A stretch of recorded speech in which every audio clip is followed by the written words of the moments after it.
Well, hello everybody.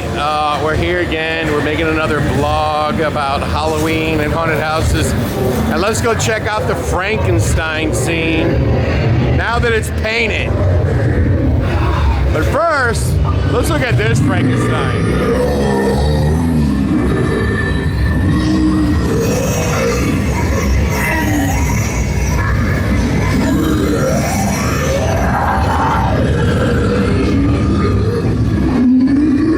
Now let's go in and check this one out.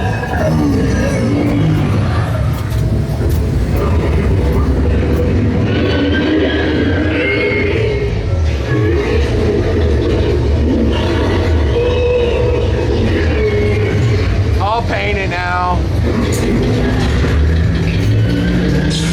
Brakes in front.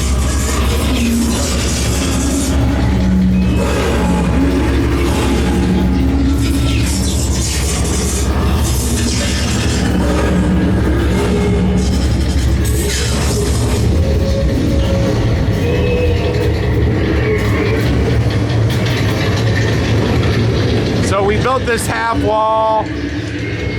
We got these lights up. We got vacuum form. It's all painted now. There's vacuum form in the back. There's a scare box here that also leads over here to where the Minotaur is, right there. So we've got a nice little scare box here for an actor. And then look at that Frankenstein. Is he not impressive? See all the lights. Let's set it up another time here. You can see these are off.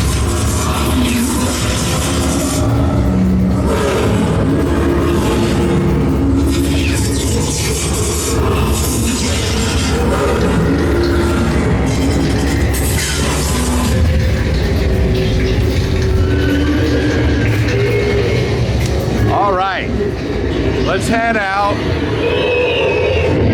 Let's get out of here. It's dark.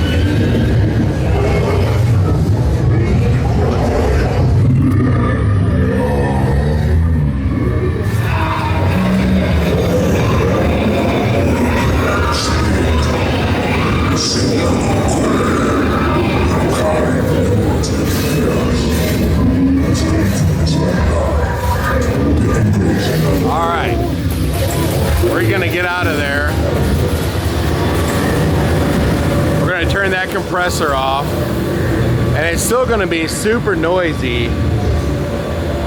It's going to be super noisy because of the fact that the haunt's still on, and the haunt's going to be on for just a minute here. And we're back. So we're going to talk about a few subjects today, and I just wanted to say that I'm getting out of the business of like storing stuff, okay? I want to like store it while displaying it, okay? Does that make sense? Store while displaying. Does that make any sense at all? So, let's walk upstairs for a second. I'll see you later, Adam. Hey, I'm all done in there. Done? Yeah. Okay. Let's run upstairs for a second. And let's see what's going on upstairs. Now, I just want to say,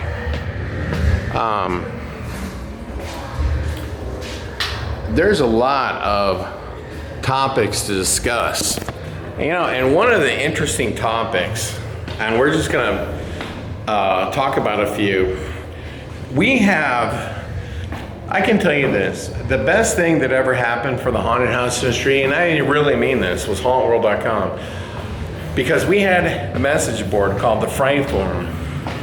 And that thing was legendary, let me tell you. Okay.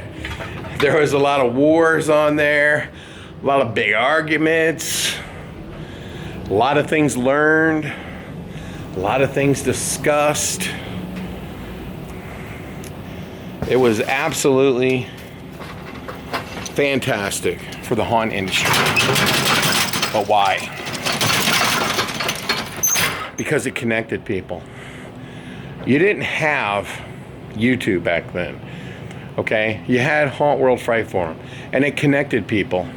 And people got connected, and they were able to communicate, and they were able to talk, and they were able to talk about things that they do in their haunt or ask questions. It was a great place. It was fantastic. It was wonderful. And look at this. These are our VIP experiences. Now we are opening for halfway to Halloween tomorrow. And how many secret bar experiences have we sold? Well, we've done virtually no advertising. When I say virtually none, I mean virtually none. And it literally is virtually none. And we're not going to do like a ton of people. Maybe we'll do 500. But I can tell you this, because we're going to talk about a lot of subjects here. I probably would not do halfway to Halloween again, because number one, I didn't want to put a lot of effort into advertising it. And I'll be honest with you, I'd say, like, you know, if you're 28 years old or you're 35 years old, you probably want to do everything. You want to do every theme under the sun. There's no theme you don't want to do. You got tons of energy, you got nothing but time, you got no plans, you just want to do it to it, okay? And you know, when you get a little bit older, like, okay, so if I make $5,000 on halfway to Halloween, let's say I make $10,000. Some people are gonna criticize me for saying this, but that's nothing. It's peanuts, okay? It doesn't pay your rent. It doesn't pay your taxes. It doesn't pay for renovations. It doesn't pay for anything. And you know what it does? It adds a lot of aggravation. And you know what else it might do? It might, okay, deter somebody from coming in October. Because, hey, yeah, we went there for that halfway to Halloween thing. We don't need to go again, okay? So I don't know that special events, when you start to like really escape things like Krampus, Valentine's, they make a lot of sense. They do. But to do halfway to Halloween just seems like, you know, we're trying to stretch Halloween all year round. And yeah, there's fans and there's people who want to go. But do you really need to open your haunted house for every stinking special event? We got to do Mardi Gras. We got to do St. Patrick's Day. Well, hell, why don't you do Easter too? It just might be overkill. And I never did the special events even when they first got popular, because, and quite honestly, I was a little burnt out. And you know, my buddy down in Baton Rouge, 13th floor, or 13th gate, I mean, he doesn't do any. Why? I mean, he does fantastic in October. He's got escape rooms that are killing it. Does he really need to open and make $10,000 or $20,000 or whatever dollars? No, not really. Not really. It's not about the fact that you make money. It's about like what you spend your time to do to make the money. Now, I can tell you this. You can open for 50,000 special events. By all means, you can do that. Or you can build escape rooms. Or you can build a secret bar instead and actually put your money and your time and your effort into something new for when you open in Halloween. So this halfway to Halloween is going to have some benefit, because we're going to do about 35 people for our secret bar. That's the perfect number. That's the perfect number, because I'm going to like get an idea of what it takes to run it, manage it, operate it. Does that make sense? I mean, I'm going to get a better idea of what it takes to operate it. I don't want to, like, you know, people say when they build escape rooms, they want to beta test them. I'm not a really big beta tester. I think when it's ready to go, you just open the damn thing. And, but consider this like beta testing. I don't want to try to open this with 2,000 people here. I want to try to open it and see just how crazy it is with 30 people. Because I think I'm going to sell these secret bar tickets as separate tickets where they're limited, but I don't know how many to limit it to. So I need to learn and have that experience for halfway to Halloween. And you know what's really interesting is all the stuff that we've done to the darkness since Transworld. We put that Frankenstein in. We did special effect lighting in a bunch of the scenes. Put all the new stuff that we were getting for the gift stores now been put in. We built the secret bar. That's kind of a big deal, by the way, building that secret bar. So we did that. Okay, we've done a lot since Transworld. But I didn't go to the EHC show. I think, is it called EHC? But lots of rumors started flying out of that thing. And I want to address some of them. That's going to be today's topic. But before I do, I want to divert back to what I was saying about the Hauntworld Fright Forum and how big of a role it played in the haunted house industry. So we still have the Fright Forum, but it's just on Facebook. And we still do have the one online. You can actually register and try to post on it. But we have the one on Hauntworld on Facebook. Now, I want to say that even though that, we accept people and we can't vet people. I mean, we've got all kinds of people posting on it, a lot of vendors posting on it. And but we do have some little debates, some flare-ups from time to time.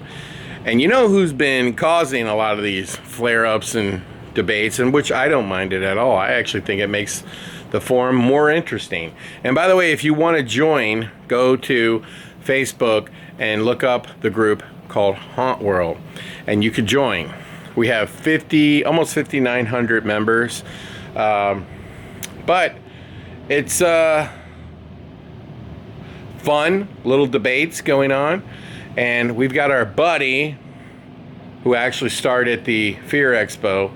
He's made 2 posts that have gotten lots of posts. And his latest one is talking about silicone masks. And I don't know, like, what his motivation is. It almost seems like, I don't know, maybe he's not a fan of immortal masks, maybe. I don't know. It sure seems that way. But I will say this. He said, essentially, he wants to know if silicone masks are a waste of money because the actors don't want to wear them anyway. So let me address that.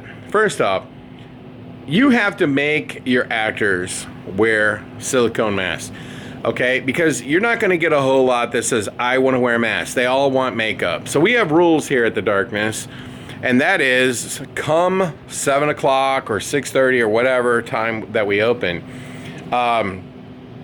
There is no makeup beyond that. It gets cut off. So we're not going to do makeup until 8 o'clock. It's masks, and that's it. And so we have a lot of silicone masks. Now, I can tell you that in September, when it's still kind of warm, you do have people maybe who don't want to wear a silicone mask. But when you get into, like, in October and it gets colder and the building's nice and cool, people don't mind it as much, okay? Especially at Creepy World where it's all outdoors. So it's not that the actors don't want to wear silicone masks, because some of them do, some of them don't. Some of them don't like a full silicone, meaning it goes across your neck, which will make you hotter. I think some people would rather have the silicone that, like, doesn't go down their neck. And then you also have these other masks that are half silicone masks. And then you have other masks like foam latex. And then we have these other masks that we just got off Etsy, thanks to Chris Black, who directed me to them. But we have a lot of masks, okay? Tons and tons of them. And I would say that there is no makeup artist in the haunt industry, and I know there's good ones, but they can't do the makeup as good as the silicone mask. That's just a fact. Because, you know, when you do Freddy Krueger for a movie, when, you know, he would sit in that makeup chair for hours on end, okay? Hours on end. Now, I know they have new techniques to speed it up, but you're still going to sit in that makeup chair for a long, long, long time. And when you're running a haunted house, you might have 100 people you're trying to get ready. You're not going to get 100 people like Robert Englund in Friday the 13th, or in Nightmare on Elm Street. You just can't do it. So, the makeup is never going to be as good as a silicone mask, or a good mask for that matter. It's just not going to be. Now, you can have both, and that's the key right there. You can have both. But let me say this. You know what the benefit of buying really good creative silicone masks are? It's that when you make promos for your haunt, when you make photos, and you do, like, you know, staged photos for your website or for your social media and stuff like that, I don't know why everybody's not using silicone masks.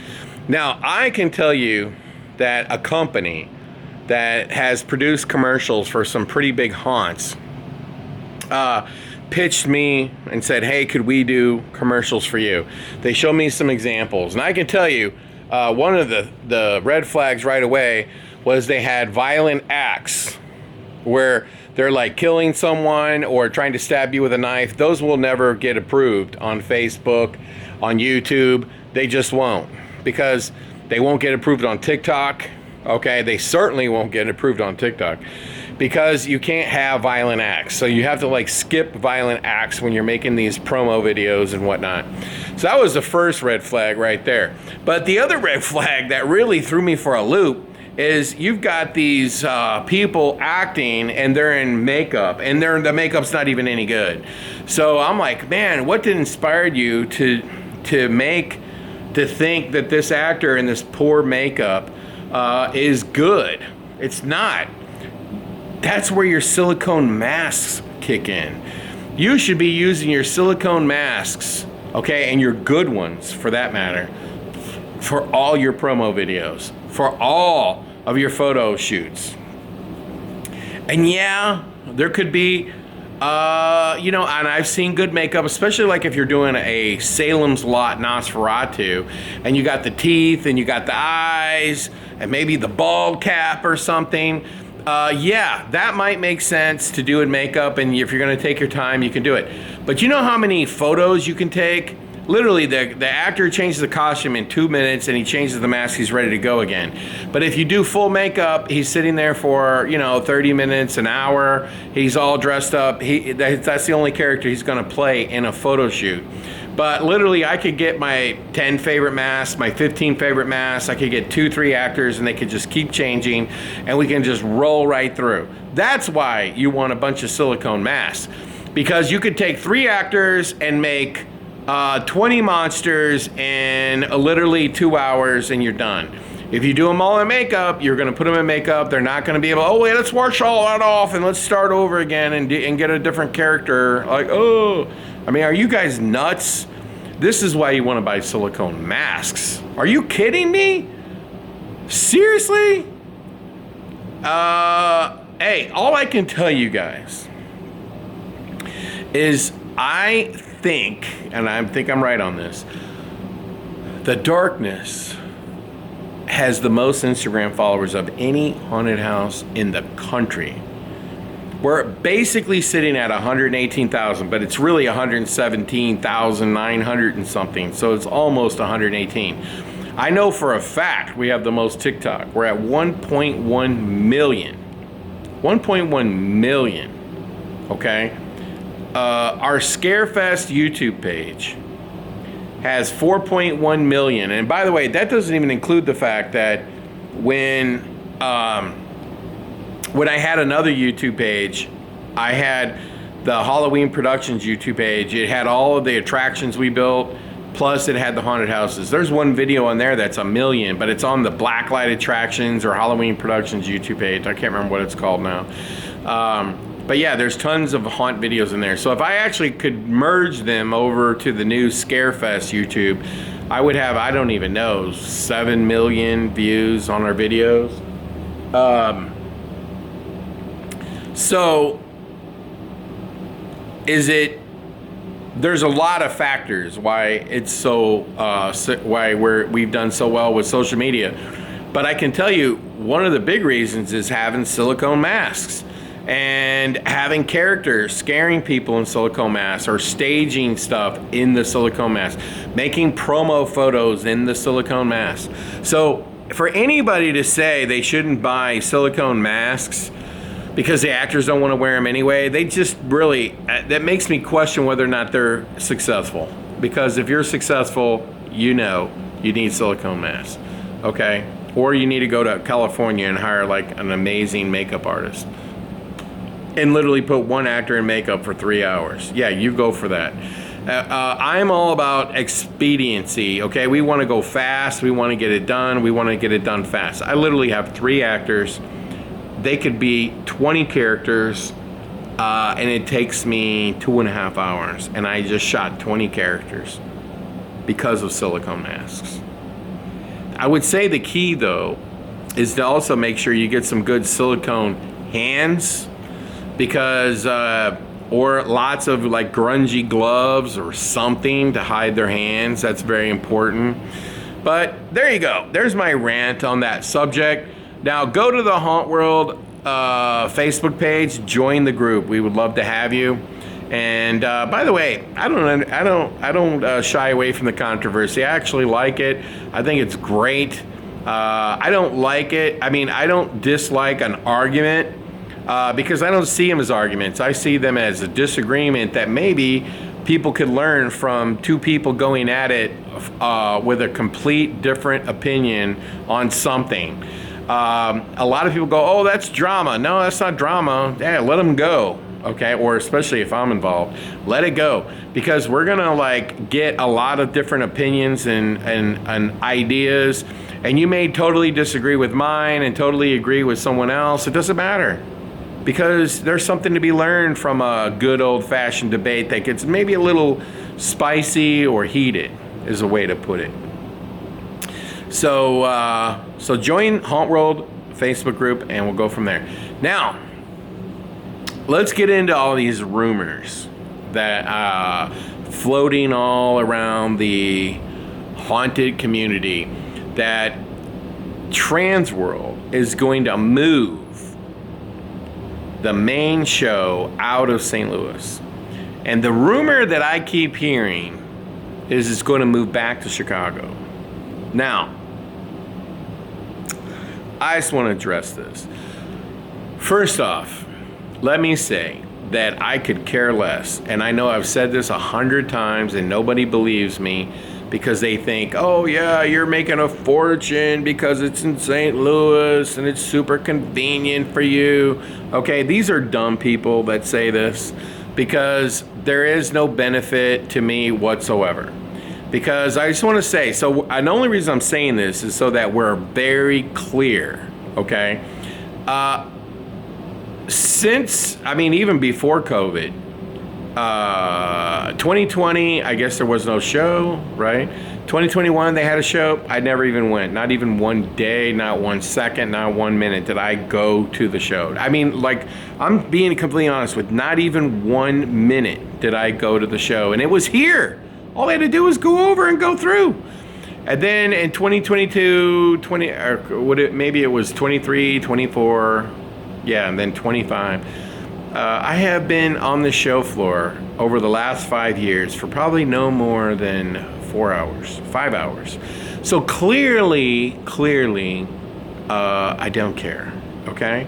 I've never been to the Eastern Haunt Convention. I've never been to Midwest Haunters Convention. And it's not that I wouldn't like to go, because I probably would.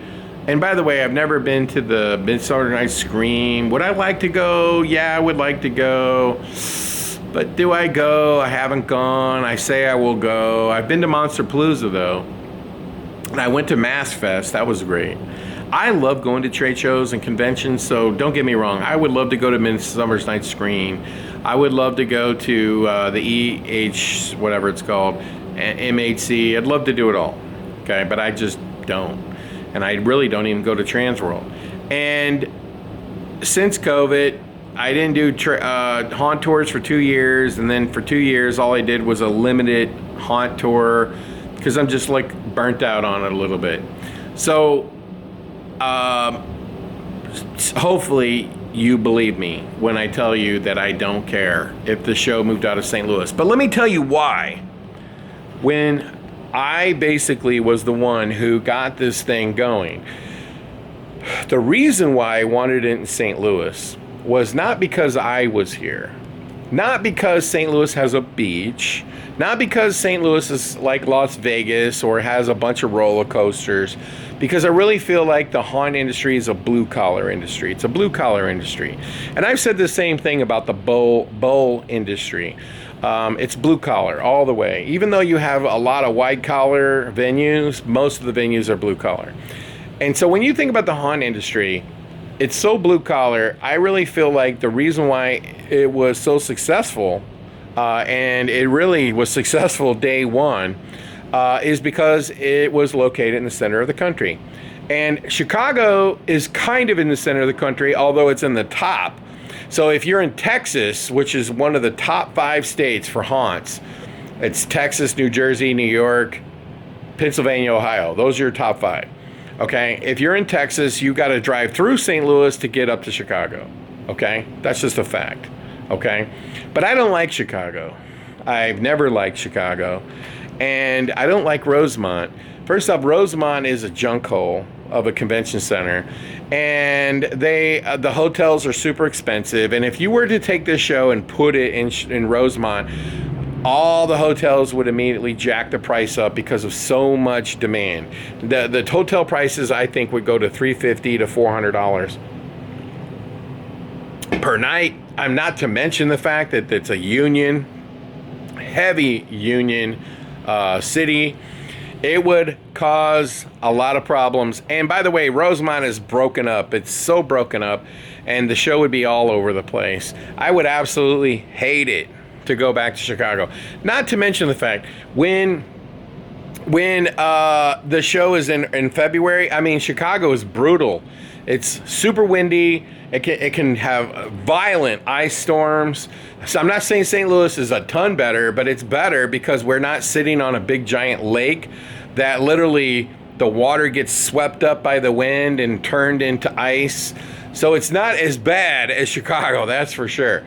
But the rumor is that that's what Transworld wants to do. They want to move the show back to Chicago. And you know, let me just tell you something that rumor has something in common. Every single person that cries about Transworld, if you ask them, where do you want the show to move? Every one of them has a simple answer. Well, where they live, of course. Okay? And then, so if you're going to listen to all of these people, you're going to get, well, move it to Denver, move it to Salt Lake, move it to Los Angeles, Orlando, move it to Philadelphia, move it to Boston. I mean, of course, you're going, I mean, because here's the problem with you people. You think this show is a haunt con. It's not. It's not about haunt tours. And here's the problem. A lot of people think St. Louis is boring. Oh, it's boring. There's nothing to do. Well, guess what? The haunt industry is the ones who've made St. Louis boring, not the city. Okay? Because you know what the haunt industry has done? They have literally, these people go to the show, they walk it 4,000 times. Okay? And let me put that in comparison to IAAPA. I literally talked to a guy at IAAPA, and he's got his kids and he's got his wife all in tow, and they're trying to blast through the show because they're going to Disney World the next day. That's what happens at IAAPA. Same thing in Las Vegas. You're going out, you're getting drunk, you're going, because you're doing this, there's so much stuff to do, going to a concert, I'm doing this. Okay. And in St. Louis, what the haunt industry has decided to do is come to the show, go to the hotel and just have a party at the hotel every single night. And you think there's nothing to do because you don't leave the vicinity of the convention center. Now, I just want to say, for the people who are only concerned about haunt tours, the vendors don't want haunt tours. They want people to focus on going to the show and making the show a priority. And by the way, there's a lot of benefit to everybody hanging out at hotels and having all of that conversation that goes on. People are sitting down, they're having dinner, and they're talking shop, and they're learning from each other. The networking is stupid because they think St. Louis is boring. But is St. Louis boring? Let me tell you something. Somebody asked me, well, if you moved it out of St. Louis, where would you go? Well, I wouldn't go to Philadelphia. Okay, I would think really fast. I'll tell you what would happen in Philadelphia. Every Tom, Dick, and Haunt out there would start doing haunt tours. There'd be 20 of them. And they wouldn't be run by Transworld. They'd be run by the haunts themselves. There'd be parties. There'd be events. Everybody would be trying to capitalize on the people. And why wouldn't they? Okay? And the other thing is, putting it all on one side of the country, you're basically saying, hey, we don't give a crap about the vendors in Los Angeles or the vendors, down in Arizona. We don't care about them. They can, if they want to drive their stuff, they can drive it for 3 weeks and 2 days and 22 hours. Okay? We don't care. That's why the show's in St. Louis. Because the focus is on the vendors, the focus is on, the networking in the industry and everything else. Now, I'm not going to deny there's not a whole lot of stuff to do on Washington Street, but getting back to the question is there a better city? Well, you can go to Nashville, but see, this is what people don't understand. There's no difference between Nashville and St. Louis. There's zero. The only thing that Nashville has that we don't have, I hate to say this because it's pissed me off, is an NFL football team. And by the way, they're terrible, okay? They don't have baseball. I mean, I'd trade my baseball team for an NFL team in 2 seconds. But, the perception of Nashville is better than the perception of St. Louis.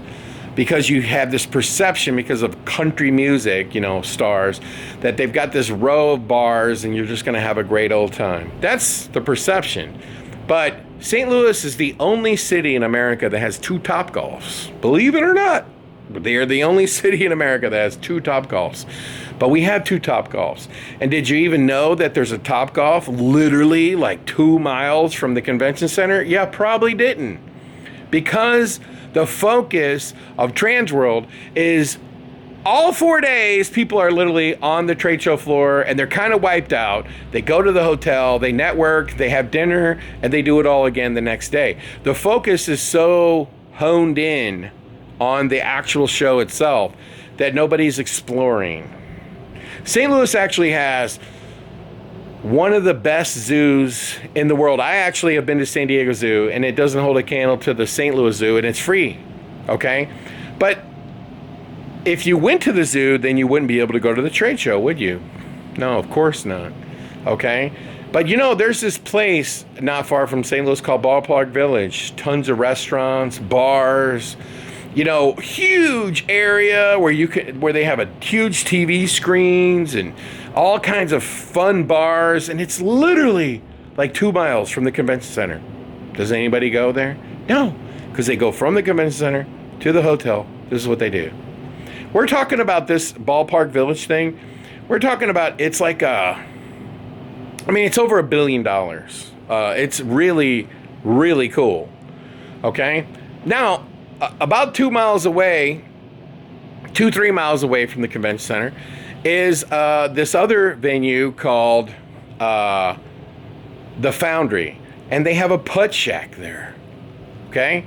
They have escape rooms. They have a game show thing. They have a VR thing. They've got like this incredible food court where it's all local food people. They have an Alamo Draft House. And by the way, you know what else is there? An IKEA. Not that you want to go to IKEA, but some people like to go to IKEA almost like a tourist attraction. They've spent over $1 billion building this thing. It's 2 miles away. Nobody goes there. Where I live, they have this place called St. Charles Main Street. It's like probably the coolest thing you've ever seen. It's like a riverfront town, tons of restaurants. Here's the point. We have everything. We have the second highest grossing Topgolf in the United States, and it's in a place called Chesterfield. We have everything you want. We have everything that Nashville has, okay? We have all the bars, all the restaurants. They're just not where the convention center is. But that has nothing to do with it. Nashville doesn't have a big convention center. So you actually can't put this show there. On top of the fact, you've got to be able to get the dates. You can't just pick the show up and go somewhere. You got to be able to get the dates, number one, and you got to get them years in advance. You got to be able to get enough hotels at the certain price, and you've got to be able to have a space big enough. So, for example, the Kansas City Convention Center is not as big, for example, as the St. Louis Convention Center. It's not even close. So you couldn't have the show there, okay? You couldn't have this show there. So you have to get a convention center that's big enough, number one. And then number two, you've got to be able to get the dates. So if you were able to do all of those things, I still think Nashville, Indianapolis, Memphis, St. Louis, maybe Kansas City, I still think the show should be somewhat centrally located. Maybe Cincinnati, I don't know, okay? But the show's not about haunt tours. Now, I can only tell you this, as far as like solving some of these rumors, Transworld has signed up with the St. Louis location. I don't even know how many years in advance, but it's several. And if you're gonna switch, they have to make that commitment multiple years in advance. It's not just like that and you get it done. But St. Louis has been good for the show. Don't care if it stays or goes, but this is the rumor that's flying around. This is the rumor that's flying around. And so, don't know if it's true, don't know if it's not true, don't care one way or the other, really don't care. But you know, then it begs the question, do you move the show to Philadelphia? Again, you'd be moving everything to one side of the country. I don't think that's good for the show. It's a blue-collar show. People want to drive. And yeah, a lot of people, a lot of haunts, not far away from Philadelphia. That would really work for them, for sure. But I will tell you that the Eastern Haunt Convention is about haunt tours. It's about haunt tours. And I know the show floor did good, but the 400 people who went to Phil Screams, those are the haunt owners. The other 4,000 are probably local home haunters, local horror enthusiasts, maybe some actors, maybe some makeup artists. But the 400 that went to Phil Screams, these are the haunt owners. These are the haunt owners. They only win because of the haunt tours. They only go to St. Louis for the show, not for haunt tours. Haunt tours is not the most important thing when it comes to a trade show. And I want to say this last thing. Most of the people who complain about where the show's located are the people who want to go to haunt tours. They want Transworld's main show to be more like Eastern Haunt Convention. That's not what the show is about. It's about vendors, buyers, and owners getting together and networking. It should be about education, and I hope Transworld starts to realize you should have seminars about digital marketing. You should have seminars about PR. You should have seminars about how to grow social media. You should have seminars about safety. I'm talking about real safety, not the stupid stuff that the association did. I'm talking about like the real deal, okay? You should be having seminars on how to grow your attendance, not 60 scares in 60 minutes. This is ridiculous, and it's a waste of the industry's time. And one other thing I want to say, because somebody, and every time I make one of these videos, they run off, and they literally, whoops, hold on a second. They literally run off and then they say, did you hear what Larry said? He said this and he said that. Well, if I'm afraid of who's going to hear it, you don't need to call somebody and say, you should go watch this. Let them watch it for themselves, okay? But I will tell you this. And I think for some reason my camera's getting hot, so we will probably have to end this video. But let me tell you this real quick. I make these videos, and my goal with making these videos is to help kickstart conversation. That's it. And if somebody inspires you to like have a conversation, then that's a benefit. More videos to come, and I will just say thanks for watching. Make sure you like and subscribe, and hopefully this summer I can get out there and do some videos of something else than just kind of like a podcast, really. You could just call me Larry Rogan, I guess, maybe, for Halloween. But anyway, you take care, and we will see you soon. Hopefully sooner than later. And happy Halloween.